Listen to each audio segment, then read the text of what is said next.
আরে এই সুকান্ত মজুমদার, বিজেপির বর্তমান রাজ্য সভাপতি শ্রমিক ভট্টাচার্য আর মোদির বাচ্চা বাংলার বিরোধী দলনেতা শুভেন্দু অধিকারী, তোদের মতো বাতেলা মেরে বেড়ায় না আমাদের পশ্চিমবঙ্গের মুখ্যমন্ত্রী মাননীয় মমতা বন্দ্যোপাধ্যায়। যেমন কথা তেমন কাজ। তোদের মতো যেখানে সেখানে বাতেলা মেরে বেড়ায় না, আর মানুষকে মিথ্যা প্রতিশ্রুতিও দেয় না। হ্যাঁ বন্ধুরা, ঠিকই বলছি। এই মিথ্যাবাদী মোদী সরকার, অর্থাৎ দেশের প্রধানমন্ত্রী মোদী এবং তার দল বিজেপি, আর তার সাথে সাথে আমাদের বঙ্গ বিজেপির নেতা নেত্রী যারা রয়েছে, তারা সবাই মিথ্যাবাদী। এরা কাজের কাজ কিছুই করে না, মানুষের এরা কোনো কাজ করে না। এরা শুধু মিথ্যা ভাওতাবাজির কথাবার্তা মানুষকে বলে বেড়ায়, আর বড় বড় বাতেলা মেরে বেড়ায় যেখানে সেখানে, আর ধর্মের নামে মানুষকে বিভাজন করে, আর ধর্মীয় মেরুকরণের রাজনীতিটা করে। কিন্তু আমাদের বাংলার নেত্রী মাননীয় মুখ্যমন্ত্রী যেমন কথা তেমন কাজ। উত্তরবঙ্গে কদিন আগে আপনারা দেখেছেন ভয়াবহ বন্যা হয়েছে, প্রাকৃতিক দুর্যোগে ক্ষয়ক্ষতি হয়েছে মানুষের, অনেক মানুষ মারাও গেছে, তার সাথে সাথে অনেক সম্পত্তি নষ্ট হয়েছে, অনেক ঘরবাড়ি নষ্ট হয়েছে, অনেক ব্রিজও নষ্ট হয়েছে।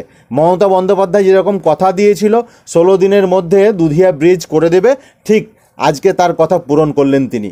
মমতা বন্দ্যোপাধ্যায়ের সরকার তথা বাংলার নেত্রী মাননীয় মুখ্যমন্ত্রী তথা তৃণমূল কংগ্রেসের সরকার, পশ্চিমবঙ্গ সরকার দুধিয়া ব্রিজ, হিম পাইপ দিয়ে দুধিয়া ব্রিজ এর কাজ কমপ্লিট করলেন।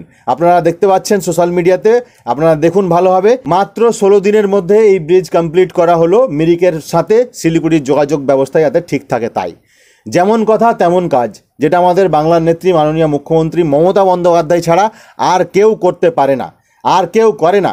যেখানে আমাদের উত্তরবঙ্গে ছটা বিজেপির সাংসদ, 20 জন মতো বিজেপির বিধায়ক, তারা কেন্দ্রের কাছ থেকে কোনো রকম অর্থ নিয়ে আসতে পারলো না এত বড় প্রাকৃতিক বিপর্যয়, এত বড় বন্যাতে। তাহলে তারা সংসদ কিসের জন্য হয়ে আছে? তাহলে সাধারণ মানুষ কেন তাদেরকে সংসদ মানবে? আজকে উত্তরবঙ্গের মানুষ বিজেপিকে দুহাত তুলে আশীর্বাদ করেছিল, ভোট দিয়েছিল, কিন্তু এত বড় প্রাকৃতিক দুর্যোগে, এমনি দিনের কথা বাদই দিন, এমনি দিনের কথা ছাড়ুন, এত বড় প্রাকৃতিক দুর্যোগে, এত ক্ষয়ক্ষতিতে এত মানুষের প্রাণ গেল, উত্তরবঙ্গের মানুষের পাশে বিজেপি দাঁড়ালো না, কেন্দ্র সরকার দাঁড়ালো না। তাহলে কি বলবেন আপনারা?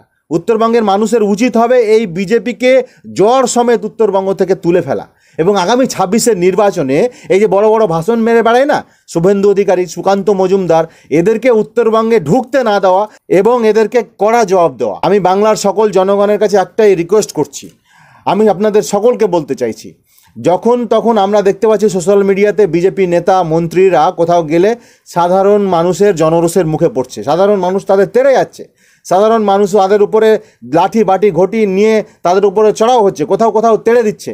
আমি মানুষকে আবেদন করব, আপনারা এগুলো করবেন না।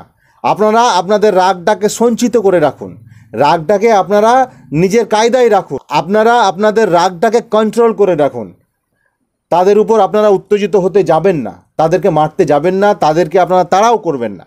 আপনাদের যে অভিমান রাগ, সেটাকে আপনারা কন্ট্রোল করে রাখুন, আপনাদের আয়ত্তের মধ্যে রাখুন, এবং যখন নির্বাচন হবে তখন সেই রাগটা ব্যালট বক্সের উপরে ঝাড়বেন, তবেই এদের হাত থেকে আপনারা নিস্তার পাবেন। আমি আবেদন করব বাংলার মানুষের কাছে, আপনারা সজাগ থাকুন, সচেতন থাকুন, এবং বাংলাকে যারা অশান্ত করার চেষ্টা করছে, বাংলার মানুষের যে সম্প্রীতিকে নষ্ট করার যারা চেষ্টা করছে, তাদের কাছ থেকে সচেতন থাকুন, এবং শান্তভাবে সুন্দরভাবে নিজেকে সজাগ এবং সচেতন রাখুন, এবং পরিকল্পিতভাবে এদেরকে ব্যালট বক্সে জবাবটা দেবেন। এবং আগামী 26-এর নির্বাচনে এদেরকে বাংলা থেকে তাড়াতে হবে, এবং নির্বাচনের পরে যেভাবে এরা বাংলার মানুষকে জ্বালিয়েছে, বাংলার মানুষের ক্ষতি করেছে, তাদের হিসাবটা নিতে হবে। জয় হিন্দ, জয় বাংলা। মমতা বন্দ্যোপাধ্যায় জিন্দাবাদ, অভিষেক বন্দ্যোপাধ্যায় জিন্দাবাদ, মামাটি মানুষ জিন্দাবাদ। আমাদের মালদা জেলা তৃণমূল কংগ্রেস জিন্দাবাদ, মালদা জেলা তৃণমূল কংগ্রেসের সভাপতি আব্দুর রহিম বক্সি মহাশয় জিন্দাবাদ। জয় বাংলা, সকলকে ধন্যবাদ।